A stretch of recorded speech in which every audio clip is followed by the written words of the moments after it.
Hi, everybody.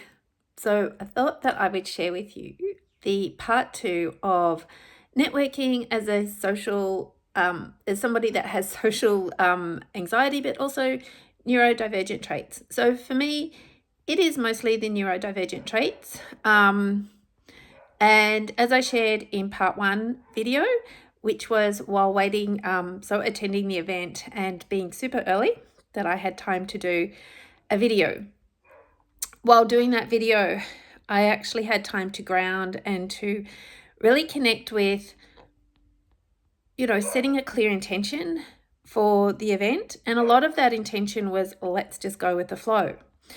Now, I got down there, I met the people that were running the event. I already knew them. So it was kind of almost like a safe space in the sense of, familiar people. More people arrived, and I probably got to speak to half of the people there. But one of the things that I noticed is that because of the preparing that I had done, and a lot of people don't need to prepare, they can just walk into a room. But for me, I had spent a good probably 2 hours including the drive and then arriving there to really prepare for connection and to socialize and to be okay with it, because it's one thing to show up and socialize. It's another thing to actually listen, like actively listen to the point where you can think about what the person has said and respond instead of react. Now, building relationships for networking purposes for business is challenging because it is all about finding the right people that match your values, integrity for you.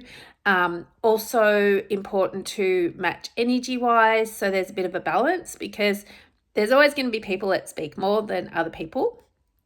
But it's also about knowing what you each bring to the party. So if you're going to collaborate with people, which is often when you network, you're thinking, will I collaborate with this person? Will they be part of what I do? Or will they invite me to be part of what they do?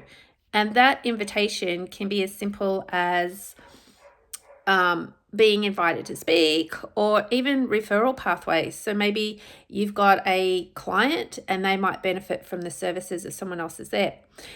But it takes time and to build up that trust and to get to know people, and to also be open to not going just by first impressions. Like one person, the way they walked in, the way they just basically handed me their business card without any introduction, without anything else, is like, just, make contact. I was like, you don't even know who I am. Like you haven't even asked who I am. You don't even know my name. You've just given me a business card and said, hey, let's send me an email. And I'm like, interesting approach. Is it my approach? Definitely not, but it doesn't mean there's anything wrong with that.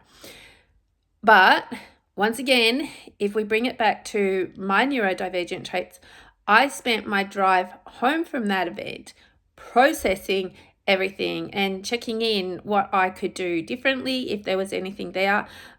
What I was proud of, like I really liked to take the time to go, well, you know what, this part went well, and you did that bit well, and it didn't seem to be as tough as other times.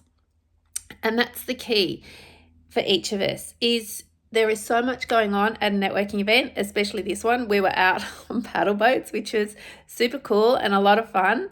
And I loved the fact that it was different. And that meant also, trusting the people that I was with as well. Like, because we're out on the water, and I mean, I can swim, so not too much of a problem for me. But, for some people that can't swim, that can be quite scary. A couple of people went, nope, that's not for me. And that was super okay. But when it comes to networking and being neurodivergent, there is a downtime. There is an emotional release time as well, often, because it is physically, mentally, and emotionally exhausting.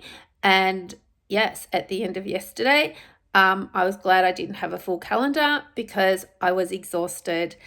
But there's so many positives about it. And that's the key. It's about balancing and owning it, and that knowing that being neurodivergent and networking, and knowing that things take time, which is isn't always an easy thing for someone who has ADHD, because it's like, oh, there's dopamine in this now. Like I'm in on this now, and it's wanting to see those results, and it's wanting to know the outcome of things with a bit of certainty. And that doesn't happen in life. Things take time. So yesterday's event was amazing on so many levels, but focusing on it from a neurodivergent perspective, for me, it was relatively easy, I suppose, because I knew half of the people there, but also the prep time that I took in driving there, grounding before I went in, setting a clear intention, and having some strategies that would help me to be fully present in that event, that time with other people. And then when I needed a moment to myself, to actually be okay with that. When it comes to networking and growing your business, there's a lot going on. When you're neurodivergent, there's even extra things. So knowing your traits, knowing whether you respond or react is really important. Now, I do work with businesses on creating neurodivergent inclusive places in the workplace and getting to know their team and bringing the best out of their team individually, and then bringing it together as a team. It can be challenging, but it can be done. And I also work on the health and well-being of the business and the people in the business.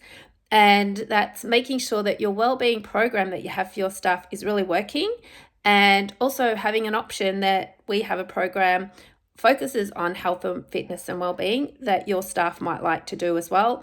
Or if you're a person wanting to improve your health, fitness and well-being, this program might work for you too. It's all audios and it's easy to access. So that's my little feedback, a part 2 on networking as a neurodivergent person. I hope this has helped. Our website is Break Free Consultancy. Reach out, have a chat, let's connect.